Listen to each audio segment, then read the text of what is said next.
ஜபத்தை பத்தி அழகா செதுக்கி சொல்லப்பட்ட வசனம். தேவனிடத்தில் சேர்கிறவன். சொல்லுங்க, அப்படின்னா யாரு? ஜெபிக்கிறவன், தேவனிடத்தில் சேர்கிறவன். இது மட்டும் உங்க வாழ்க்கையில தெரிஞ்சுக்கணும். நான் சொல்றேங்க, இந்த வருஷம் நீங்க ஜெபிக்கிற ஒவ்வொரு ஜபத்திற்கும் கர்த்தர் பதில் கொடுக்கிற தேவனா இருப்பார். நீங்க நிறைய பேர் உணர்ச்சி, இந்த கிறிஸ்தவ வட்டம் ஜபம் எப்படி இருந்துச்சு, ஜபம் சூப்பரா இருந்துச்சு சார். ஒரு நாள் கர்த்தர் கேட்டார் என்ன பார்த்து, தம்பி வாக்கியமே தப்புடான்னாரு. என்ன ஆண்டவரே, ஜபம் சூப்பரா இருக்க கூடாதுடா, பதில் தான்டா சூப்பரா இருக்கணும்.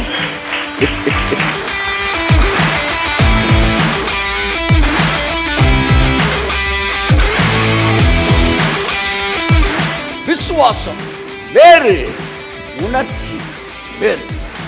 ரெண்டையும் தனித்தனியா உனக்கு டீல் பண்ண தெரிஞ்சிருச்சுன்னா உன் ஜபம் பதில் பெறாத ஜபமா இருக்கவே இருக்காது. கையை தட்டு. ஆமென். ஹalleluya, ஹalleluya, ஹalleluya.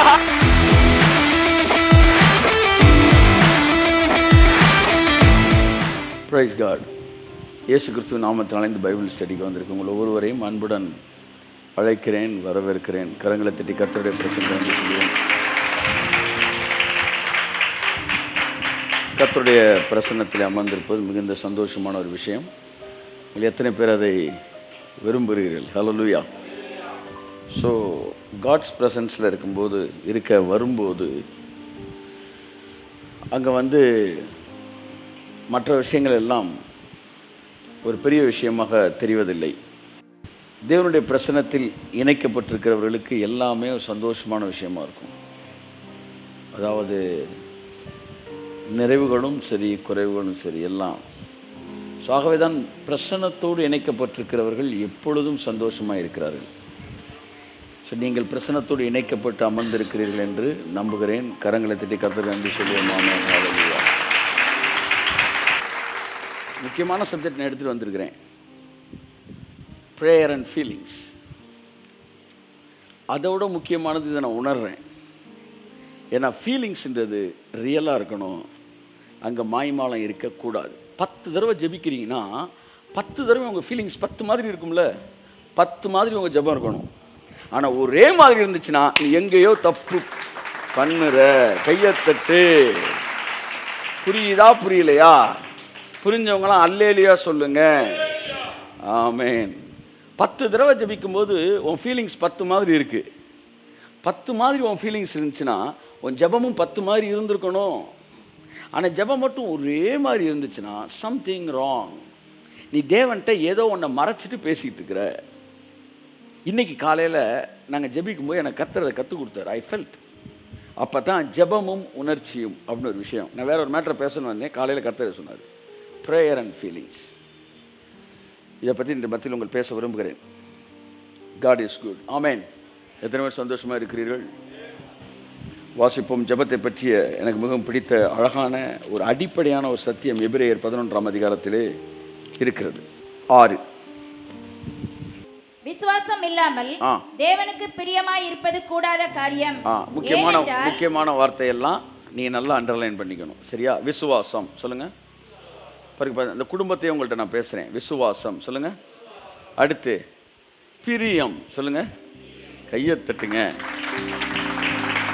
நான் இப்போ ஹிண்ட்டு தான் கொடுக்குறேன், ஆனால் நீங்கள் டெவலப் பண்ணிட்டீங்க பார்த்தீங்களா? அதுதான் ஆவியானவர் கூட இருக்கிறார். டெவலப் த ஹிண்ட்ஸ் அப்படின்னு கொடுப்பாங்க சின்ன வயசில். நீங்கள் டெவலப் பண்ண நான் ஹிண்ட்டை நான் கொடுக்குறேன், டெவலப் ஆவியானவர் பண்ணுவார். வசந்த போடுப்பா, முக்கியமானது மட்டும் சொல்கிறேன், அப்படியே கனெக்ட் பண்ணிக்கிட்டே வாங்க, என்ன மெசேஜ்னு உங்களுக்கு தெரிஞ்சிடும். விசுவாசம் இல்லாமல் தேவனுக்கு பிரியமாக இருக்கக்கூடாத காரியம் விசுவாசம்.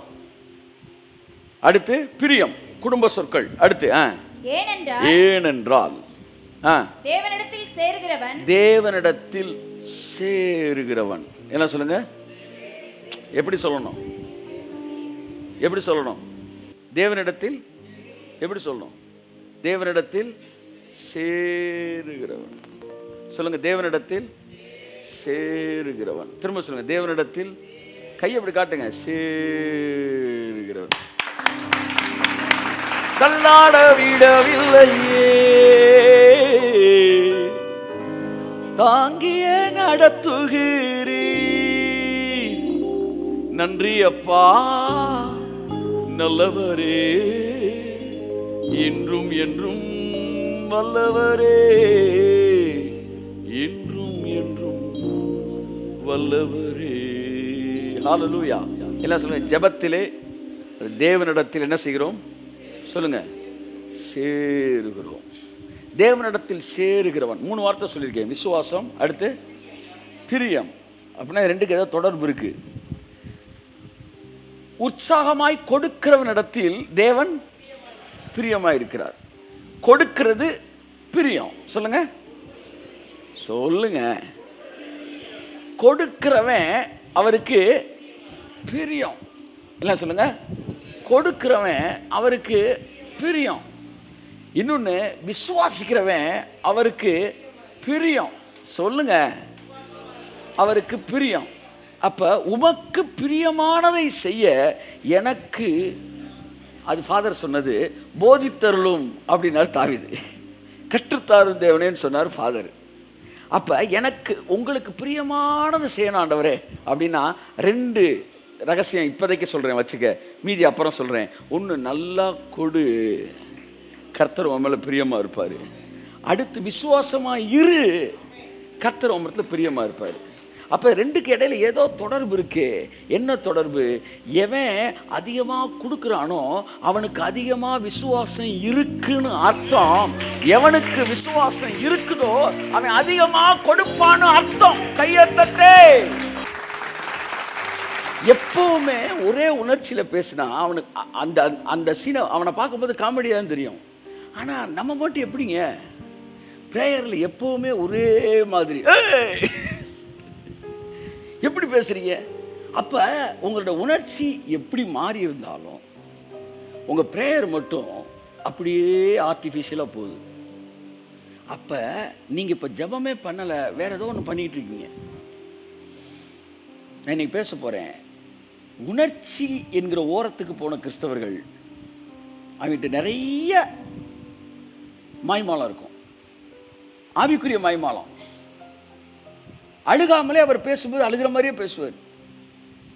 கிட்டக்கு போய் பார்த்தா ஒரு சொட்டு கண்ணீர் வந்திருக்காது. சிலரை பார்த்துருக்கிறேன், பேசிக்கிட்டே இருப்பாங்க. 10 வருஷம் இருக்கவனுக்கு மட்டும்தான் தெரியும் அவர் கண்ணிலேருந்து கண்ணீர் வந்துக்கிட்டே இருக்கும். இந்தியாவின் தலை சிறந்த 2 தீர்க்கதரிசிகளை நான் பார்த்துருக்கிறேன். வேர்ல்டு நம்பர் 2 லெவலில் ரேட்டிங்ஸில் போனவர், இந்தியாவில் பெரிய லெவலில் இருந்து பல நாடுகளுக்கு போனோம். அவரெல்லாம் சொல்லப்படுது அந்த கட்சி போய் தொடச்சிக்கிட்டே பேசிகிட்டு இருப்பார். நான் ஏதோ மேக்கப்பை தான் போட்டுக்கிட்டு இருக்கேன். கிட்டக்க இருக்கிறவங்க ஒரு நாள் பார்க்கும்போது தான் பார்க்குறேன், கண்ணில் கண்ணீர் ஓடிக்கிட்டே இருக்கு.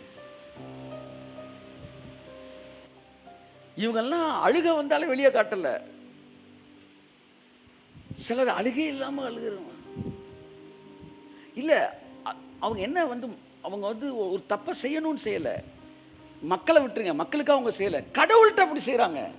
இப்போ நான் அதைத்தான் பேச வரேன். மக்கள்கிட்ட எப்படி இருக்கான்னு பேசுறதுக்கு எனக்கு எந்த விதமாக உரிமை கிடையாது. அதுக்கு தேவன் நம்மளை அழைக்கவும் கிடையாது. இப்போ என்ன பிரச்சனைனா, அவன் தேவன்கிட்ட அப்படி பேசிக்கிட்டு இருக்கிறான். அதுதான் பிரச்சனை. கடவுள் இப்படி பேசினாதான் கேட்பார்னு நினைக்கிறான். ஆனால் பைபிள் சொல்லுது, நீங்கள் அழவே வேணாம். நீங்கள் அழுகிறதுக்கு முன்னாடியே உங்களுடைய பெருமூச்சை அவர் கவனிக்கிற தேவன். நீங்கள் தேவனிடத்தில் வரும்போது ஒன்றை தெரிஞ்சுக்கணும், சகலமும் அவருக்கு முன்பாய் நிர்வாணமாய் இருக்கிறது. கை தட்டுங்க, நிர்வாணமாய் இருக்கிறது.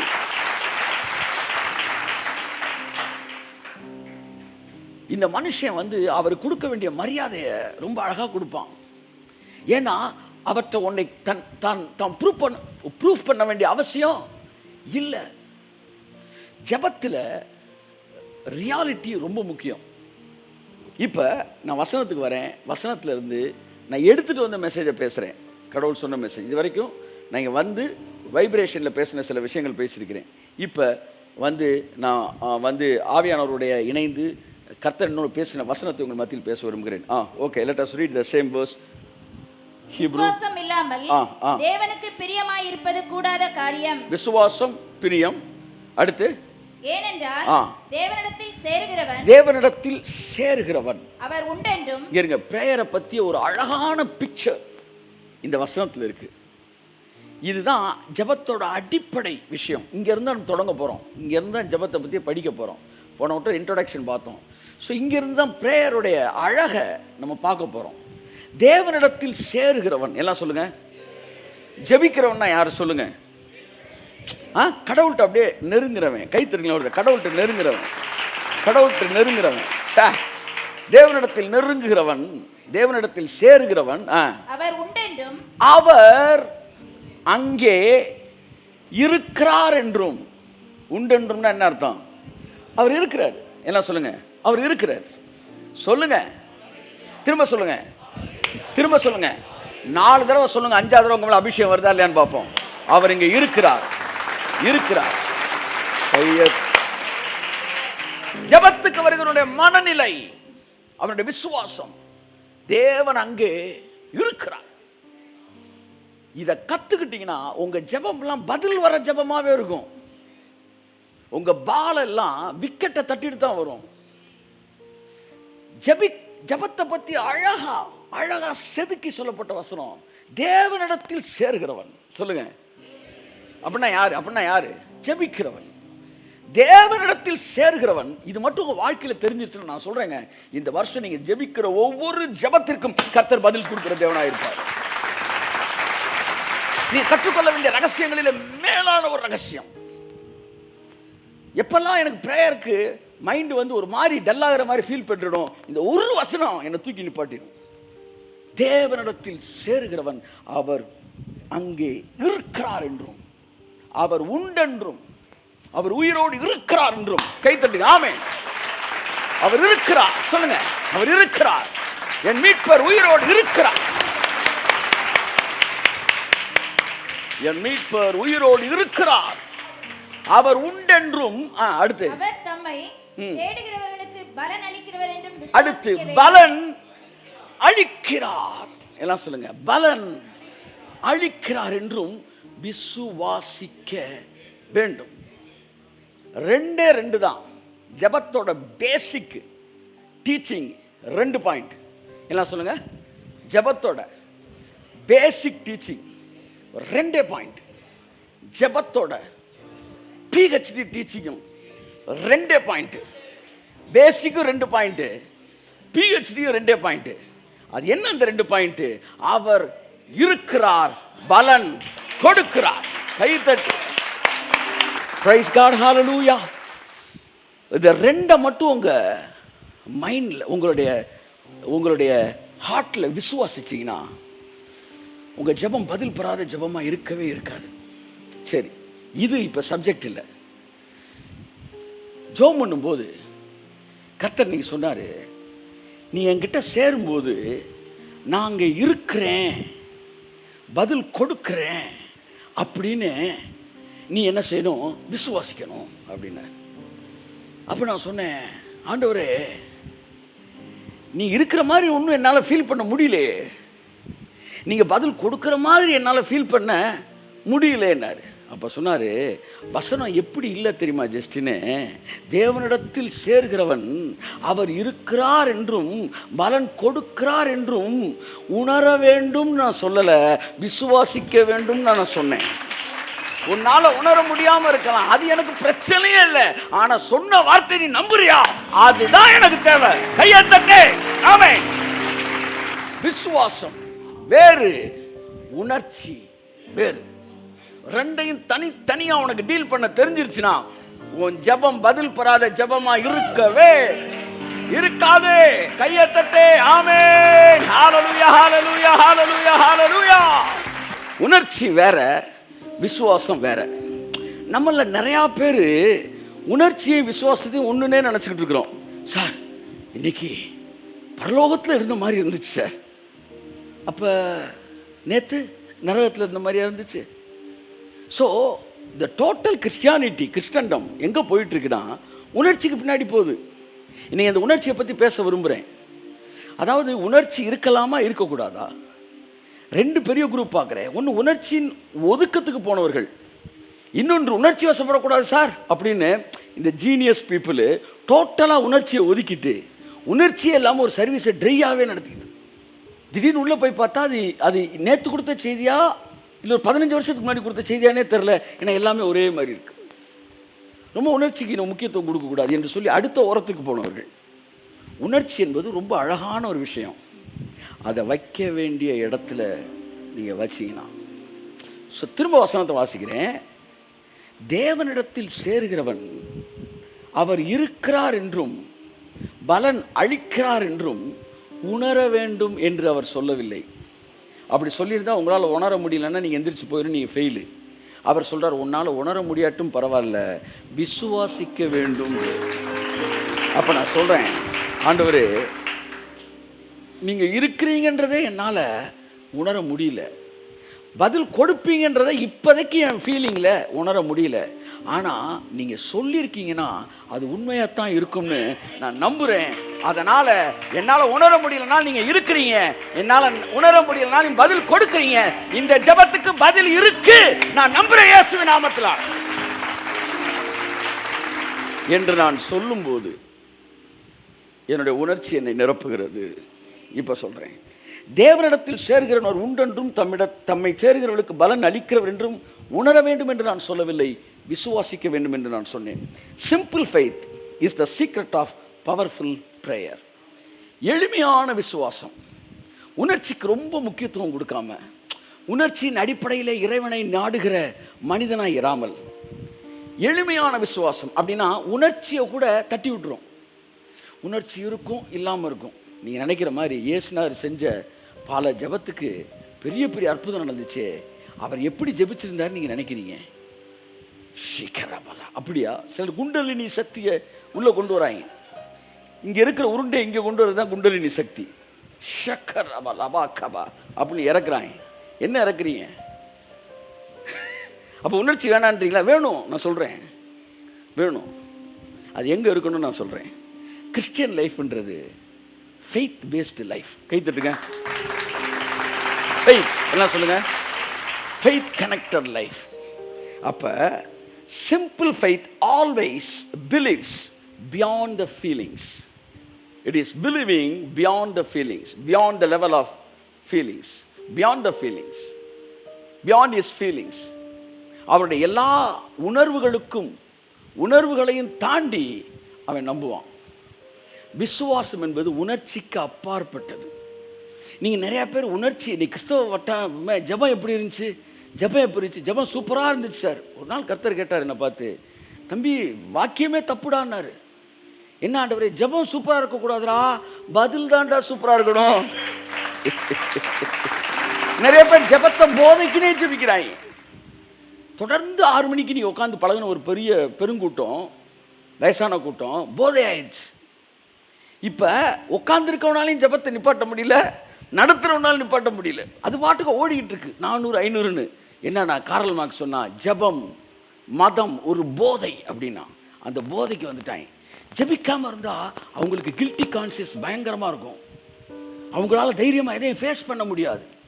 அவங்களால இந்த பூமியில் ஒரு வெற்றியுள்ள வாழ்க்கையை வாழ்வோம்னு இருக்க முடியாது. ஏனென்றால் ஜெபிக்கும் போது உணர்ச்சியின் அடிப்படையில் வாழுகிறவர்கள்.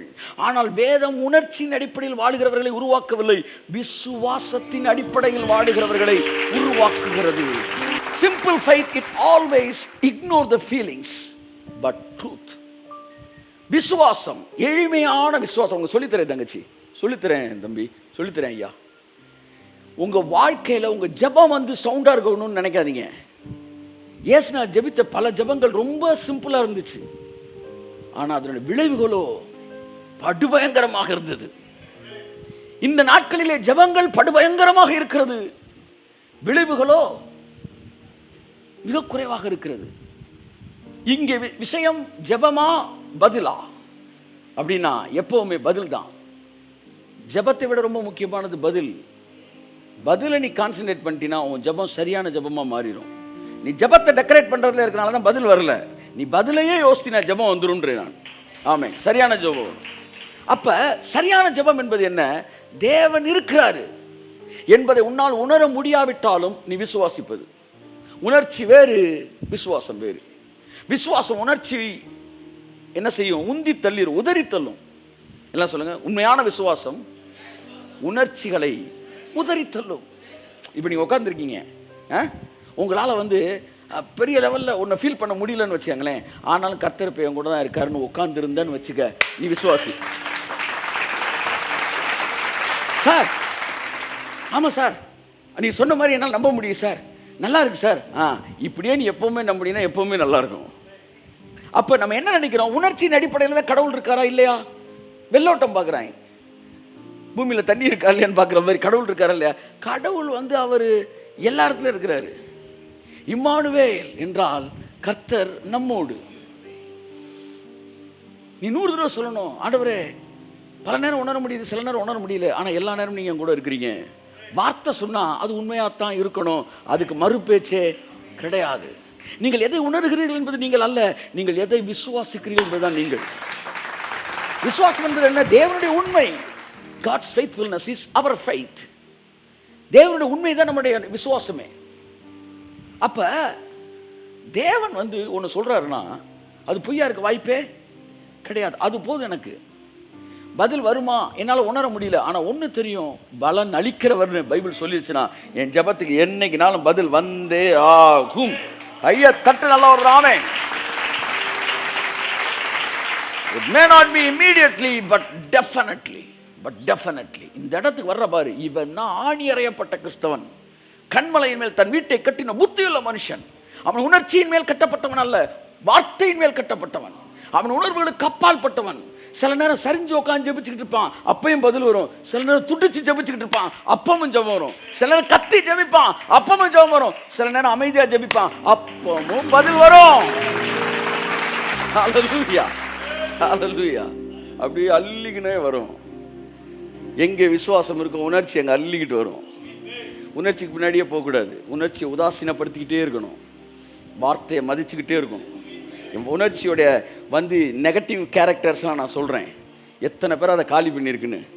அந்த உணர்ச்சி எத்தனை பேருக்கு எதிர்மறையான உணர்ச்சியை கொடுத்துருக்குன்னு நான் சொல்கிறேன். அந்த உணர்ச்சியின் அடிப்படையில் ஜெபத்தில் தேவனை நம்புவாங்க. அவங்க உணர்ச்சியின் அடிப்படையில் அந்த ஜெபத்துக்கு பதிலை எதிர்பார்ப்பாங்க. அதனால தான் நிறைய பேரை வச்சு செஞ்சுக்கிட்டு இருக்கான் பிசாசு.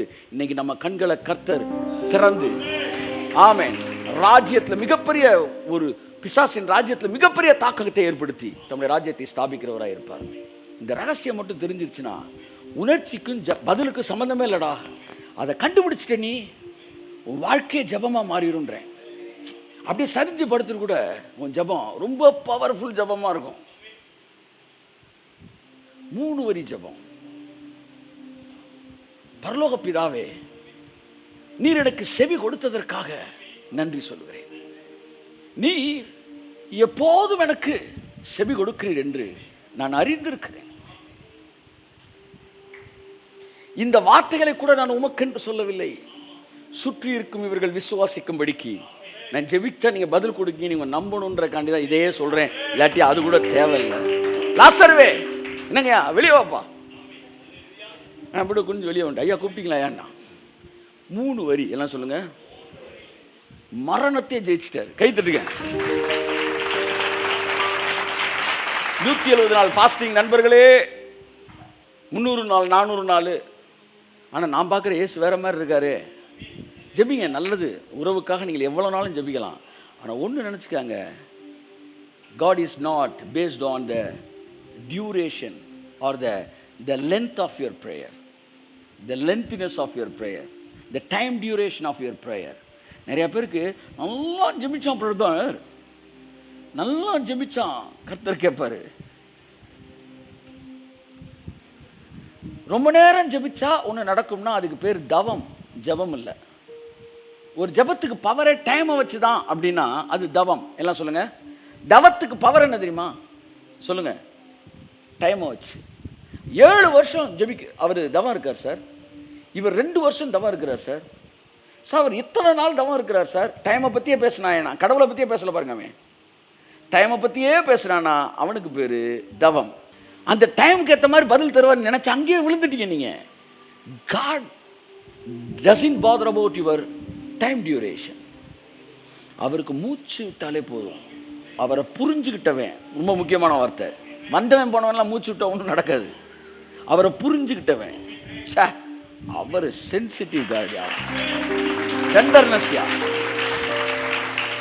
அப்படின்னா முடிஞ்சு ஜஸ்டின்றார், முடிஞ்சிச்சுன்றார். வெண்கல கதவு உடையும்னா உடையும், இருப்பு தாழ்பால் முறியும்னா முறியும், அவ்வளவுதான். உடையும்னா உடையும், முறியும்னா முறியும். உடையும் போது சத்தம் வரட்டும், நீ எதுக்கு சத்தம் பண்ற? ஜபத்தில் கூட இந்த பிகினர்ஸ்னா ஓவராக கட்டையை கொடுக்குறாங்க. ஆனால் பெரிய ஆட்கள்லாம் ஆகவே அப்படின்றாங்க, முடிஞ்சு வச்சுட்டாரு. ஏசு கிறிஸ்து 3 வரி பண்ணார், சத்தம் இவரோட எந்திரிச்சிட்டான். நம்ம வெற்றிகரமான 200வது நாள்னு போடுறோம், அது கொரோனா கடைசியில் தடுப்பூசி கண்டுபிடிச்சி தான் காலி பண்ணுறாங்க. பரவாயில்ல, விடாமுயற்சி நல்லது. ஆனால் எப்படி வரணும்னா, தேவன் வந்து இந்த டைம் டியூரேஷனை பேஸ் பண்ணி கிடையாது. டைம் டியூரேஷனை பற்றி நீ பெருமை பாராட்டினாலே நீ தவம் பண்ற. ஜெபம்ன்றது உறவியா, அது உறவியா.